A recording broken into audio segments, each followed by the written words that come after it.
दो चीजों को याद रखिए, गौदान और एकादशी। श्रीमद वल्लभाचार्य जी ने मायावत का खंडन करा था जगन्नाथपुरी में, और श्रीमद वल्लभाचार्य जी ने कहा था एकादशी मरने के बाद मत दो, एकादशी जीते जी दो।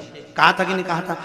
जीते जी दान करिए। इसलिए जगदीश में जगन्नाथपुरी में एकादशी उल्टी लटकी हुई है। करें आपने दर्शन, जगदीश में एकादशी को उल्टा लटकाया। क्यों? क्योंकि वल्लभ ने कहा कि एकादशी जीते जी दो। कई पंडितों कहते हैं तुम्हारे दादाजी मर गए, जब 12वें का दिन होता है ना तो पंडित जी संकल्प छुड़ाते हैं, दो एकादशी। बड़े बेटे ने 5 दे दी, छोटी बहू ने 3 दे दी, उसने 2 दे दी, उसने 2 दे दी। तो क्या तुम्हारे दादाजी भिखारी थे जो तुम्हारी एकादशियां लेकर जाएंगे? और तुम कौन होते हो दादाजी को एकादशी देने वाले? तुमने कौन सा इतने पुण्य कर लिए जो तुमने एकादशी दे दी? एकादशी के दान की महत्वता श्रीमद वल्लभाचार्य जी ने कहा कि कोई व्यक्ति अगर खटिया पर सड़ रहा है, पलंग पर तड़प रहा है, हॉस्पिटल में पड़ा हुआ है, तो निवेदन है कि उसको देखने जाओ तो अपनी करी हुई एकादशी में से 2 एकादशी का दान उसको तुरंत दे दो। क्यों? तो जिससे उसको मोक्ष मिल जाए, मरने के बाद नहीं। क्योंकि मरने के बाद तो वो 10वें के दिन, गरुड़ पुराण में लिखा है 10 दिन तक जीवात्मा घर की अटारी पे रहती है। कितने दिन? 10 दिन। 10 दिन के बाद जीवात्मा चली जाती है। कहां जाती है? उसको जहां जाना है। 3 दिन में उसको भोग भोगना पड़ता है जीवात्मा को। 3 दिन नरक का भोग भोगती है, उसके बाद स्वर्ग का भोग भोगती है। 18 दिन में ये प्रोसेस पूरी हो जाती है। कितने दिन? 18 दिन। 18 दिन के बाद में उस जीवात्मा को धान के खेत में पटका जाता है। किसके खेत में? धान के, चावल के खेत में। इसलिए कहते हैं एकादशी के दिन चावल मत खाओ। कहते कि नहीं कहते? और क्या कहते हैं? द्वादशी के दिन चावल खाना जरूरी है। एकादशी का पालना करना है तो द्वादशी को चावल का 1 गिलास खाओ, तब द्वादशी को चावल खाओगे तो एकादशी लगेगी। चावल नहीं खाओगे तो एकादशी नहीं लगेगी। द्वादशी को चावल खाना जरूरी है। क्यों कहते हैं? क्योंकि धान के खेत में जीव को छोड़ा जाता है, उस धान के खेत में, चावल के खेत में जीवात्मा रहती है। उसको चिड़िया खाती है तो चिड़िया के रूप में जन्म लेता है, मनुष्य खाता है तो मनुष्य के रूप में जन्म लेता है। इसलिए एकादशी के दिन चावल नहीं खाया जाता, क्योंकि एकादशी के दिन हम चावल खाएंगे तो जीव हत्या का दोष लग जाएगा। फिर कब खाना है? द्वादशी के दिन। द्वादशी के दिन क्यों खाया जाता है?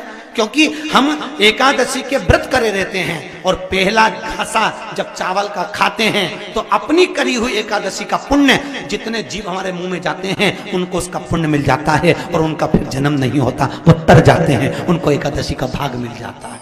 इसलिए कहते हैं एकादशी को चावल मत खाओ, पर द्वादशी को।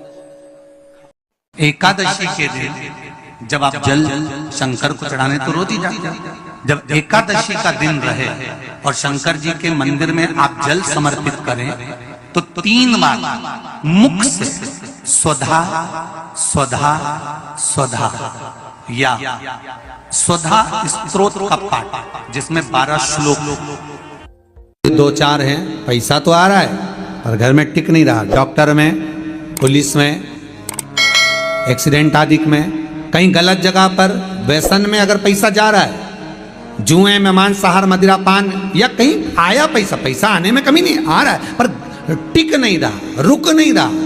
कोई मांगने आ गया, दे दिया, फिर वहां से अपने पास नहीं आ रहा, अपन कह रहे हैं भैया हमारा पैसा लौटा दो, नहीं आ रहा। तो महाराज शिव महापुराण की कथा कहती है एकादशी के दिन गंगा के जल में मात्र 7 बेलपत्री डालकर, जो नंदीश्वर भगवान अर्थात जो शंकर जी के शिवलिंग के सामने नंदी होता है, उस नंदी के चरण पर गंगा का जल चढ़ाकर बेलपत्री शिव पर समर्पित कर देता है, उसके घर में रुपया रुकना चालू हो जाता है। फिर वो गलत जगह पर नहीं जाता, गलत स्थान पर वो धन जाएगा ही नहीं। तूने संहार किया, मांग तुझे क्या चाहिए। एकादशी ने भगवान विष्णु से कहा, नाथ प्रभु वर दे दो, मृत्यु लोक में जो मनुष्य मेरा व्रत करेगा, चाहे जलचर, थलचर, वायुचर या सांसारिक मनुष्य, मेरा अगर एकादशी का व्रत करेगा, प्रभु उसके यहाँ धन धान्य वैभव सुख संपदा बढ़ेगी, और उस जीवात्मा को नरक नहीं भोगना पड़ेगा, सीधे वैकुंठ का उसको वास मिलेगा। जब जीव आत्मा को लेकर चला जाएगा यम के दूत जब बंदी बनाकर ले जा रहे होंगे उस जीवात्मा को जिसके प्राण छूटे होंगे, यम के दूत जब बंदी बनाकर ले जा रहे होंगे, तब मुझे वर दो कि मैं इसका हाथ पकड़कर बेतन्नी से पार उतार कर सारे नरकों से निकालती हुई आपके धाम में लेकर आऊं। भगवान ने वर दे दिया, तथास्तु। हे एकादशी सुनो, मृत्यु लोक का मनुष्य अन्न का त्याग कर कर, क्योंकि अन्न में एकादशी के दिन पाप पुरुष रहता है, अन्न का त्याग कर कर एकादशी के दिन जो मनुष्य तुम्हारा व्रत धारण करेगा, उस व्रत को करेगा और उस व्रत को धारण करेगा, उसकी मनोकामना पूर्ण होकर वो मेरे ही धाम को जाएगा। ये तो हुआ एकादशी के जन्म की कथा। एकादशी के दिन गंगा के जल में मात्र 7 बेलपत्री डालकर जो नंदीश्वर भगवान अर्थात जो शंकर जी के शिवलिंग के सामने नंदी होता है, उस नंदी के चरण पर गंगा का जल चढ़ाकर बेलपत्री शिव पर समर्पित कर देता है, उसके घर में रुपया रुकना चालू हो जाता है। फिर वो गलत जगह पर नहीं जाता, गलत स्थान पर वो धन जाएगा ही नहीं। बेटा अगर व्यसन में पड़ा हुआ है, मदिरा पान में पड़ा हुआ है, मांसाहार में, जुए आदि में जा रहा है, तुम्हें लग रहा है कि मेरा बेटा गलत मार्ग पर जा रहा है, ये मित्र दोस्ती गलत हो रही है, वो सही जगह पर आ जाए। करना है एकादशी। कई लोग इसको धन के लिए भी करते हैं, संपदा के लिए। संपदा के लिए अर्थात जिसका व्यापार नहीं चलता, जिसके घर में पैसा नहीं आता, या नौकरी नहीं लग रही, या सर्विस नहीं लग रही, आप अप्लाई कर रहे हो, जगह जगह जाकर इंटरव्यू भी दे रहे हो और पैसा नहीं आता, तो उसके लिए भी प्रयास किया जाता है। पर उसके लिए यहाँ पर जो धन के लिए करते हैं, उसके लिए विष्णुपदी के लिए करते हैं। मतलब जैसे गंगा के जल में तुलसी के 11 पत्ते डाले जाते हैं और उसको किसी भी नारायण के मंदिर में, राम कृष्ण शिव शंकर नहीं, राम कृष्ण भगवान विष्णु दत्त आदि जितने नारायण के मंदिर हैं, उस मंदिर में किसी भी पात्र में, एक छोटे से पात्र में उसको भरकर रखी आते हैं महाराज। उससे भी जॉब सर्विस नौकरी में सफलता प्राप्त हो जाती है, परंतु वो भी एकादशी को ही होता है। कुछ देर तक पात्र को रखा जाता है, फिर वही पात्र का जल किसी भी वृक्ष के नीचे डाल दिया जाता है, उससे भी नौकरी के लिए फायदा मिलता है। गंगा का जल कोई साधारण नहीं। दशमी, एकादशी और द्वादशी, इन 3 तिथियों पर एक रोटी में थोड़ा सा मीठा रखकर सोमक पितृ का नाम लेकर यदि गाय को खिला दिया जाता है, तो अगर कोई पूर्वज प्रेत योनि में भी पड़ा हुआ होता है, भटक रहा होता है, जिसको पिंड नहीं मिला, जो अचानक मर गया होता है, अधोगति में चले गया होता है, उस जीव की मुक्ति दशमी, एकादशी और द्वादशी, 3 दिन सोमक पितृ का नाम लेकर रोटी में, पूड़ी में मीठा रखकर अगर गाय को खिला दिया जाता है ये 3 दिन तक, तो वो पितृ कभी भटकते नहीं है, उनको मुक्ति प्राप्त हो जाती है, मोक्ष में। नहीं, एकादशी है कौन? क्यों इसकी इतनी प्रधानता है? क्यों इसकी पुण्यता है? ऐसा क्या है एकादशी में जो इसकी पुण्यता मानी जाए? कौन है ये जो भगवान नारायण तक एकादशी का व्रत करते हैं? सुभद्रा जी को भगवान जगन्नाथ ने, जगदीश ने एकादशी का व्रत कराया था। बद्रीनारायण भगवान को माता लक्ष्मी ने एकादशी का व्रत कराया था। क्यों? चंद्रायण एकादशी व्रत की माता। एकादशी है कौन? तो कहा जिसको व्रत करने पर भगवान नारायण भी जिसका व्रत करते हो, भगवान माता लक्ष्मी जिसका व्रत करती हो, वो एकादशी है कौन? तो शास्त्र वर्णन करता है महाराज, स्कंद पुराण का सुंदर चातुर्मास्य खंड के अंतर्गत वर्णन आया है महाराज। एक बार भगवान विष्णु आनंद में विराजमान थे, पद्मावती और माता लक्ष्मी दोनों उनके पास में विराजी हुई थी। भगवान लक्ष्मी और पद्मावती दोनों बैठी, एक सिर के पास, एक चरण के पास। कुछ समय बाद वहीं पर ब्रह्मदेव का आगमन हुआ और ब्रह्मा जी आगमन पाकर भगवान नारायण पद्मावती से लगकर उठे और उठकर लक्ष्मी की ओर झुके। झुकने पर इन तीनों के समागम से भगवान नारायण के हृदय चित्त से एक कन्या प्रकट हो गई। उस कन्या का नाम एका था। क्या नाम था? एका। अब 10 उसके गुण इतने प्रबल थे, वो 10 गुण उसके बड़े प्रबल थे कि वो एका जिसको निहारती थी उसको संपदावान बना देती थी। जिसको देख लेती थी उसके जीवन में वो आनंद की अनुभूतियां करा देती थी। एका जिस मार्ग से जाती थी उस मार्ग के द्वार खोल देती थी। एका का पुण्य इतना पुण्य प्रखर। पद्मावती और लक्ष्मी ने कहा, महाराज ये बेटी आपके द्वारा निर्मित हुई है, इसका कन्यादान करना चाहिए। हमारे यहाँ हिंदू धर्म में रीति है, जिस दिन कन्यादान करा जाता है उस दिन व्रत रखा जाता है। अब आजकल रखते कि नहीं रखते हो मालूम नहीं, और कन्यादान करते समय व्रत रखा जाता है। व्रत रखना, एका का कन्यादान करना है। भगवान बोले कन्यादान करें, किसको दें?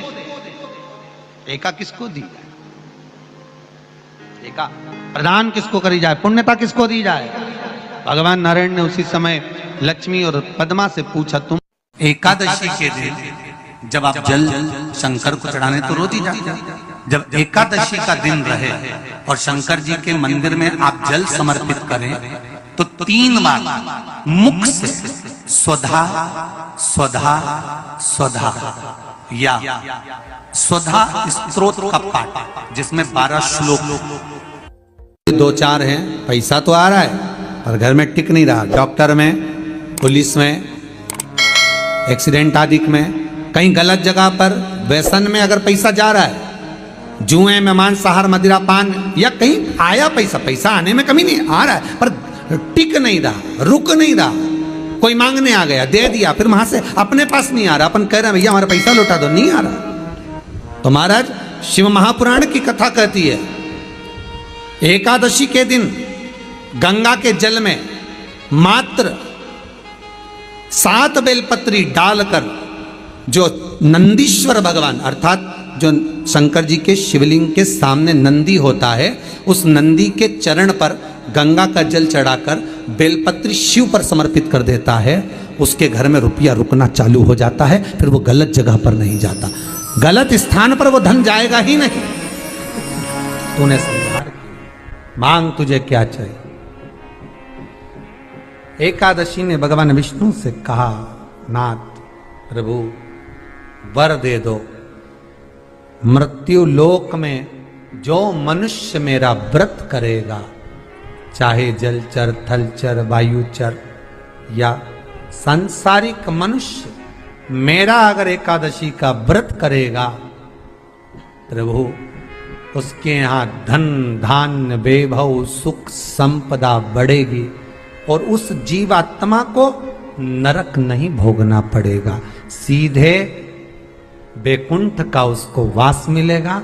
जब जीव आत्मा को लेकर चला जाएगा, यम के दूत जब बंदी बनाकर ले जा रहे होंगे उस जीवात्मा को, जिसके प्राण छूटे होंगे, यम के दूत जब बंदी बनाकर ले जा रहे होंगे, तब मुझे वर दो कि मैं इसका हाथ पकड़कर बेतन्नी से पार उतार कर सारे नरकों से निकालती हुई आपके धाम में लेकर आऊं।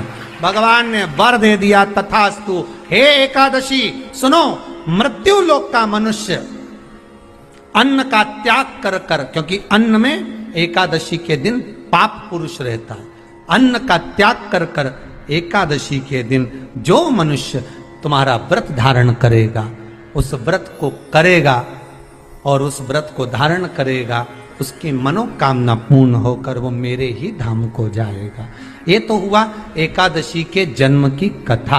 एकादशी के दिन गंगा के जल में मात्र 7 बेलपत्री डालकर जो नंदीश्वर भगवान अर्थात जो शंकर जी के शिवलिंग के सामने नंदी होता है, उस नंदी के चरण पर गंगा का जल चढ़ाकर बेलपत्री शिव पर समर्पित कर देता है, उसके घर में रुपया रुकना चालू हो जाता है। फिर वो गलत जगह पर नहीं जाता, गलत स्थान पर वो धन जाएगा ही नहीं।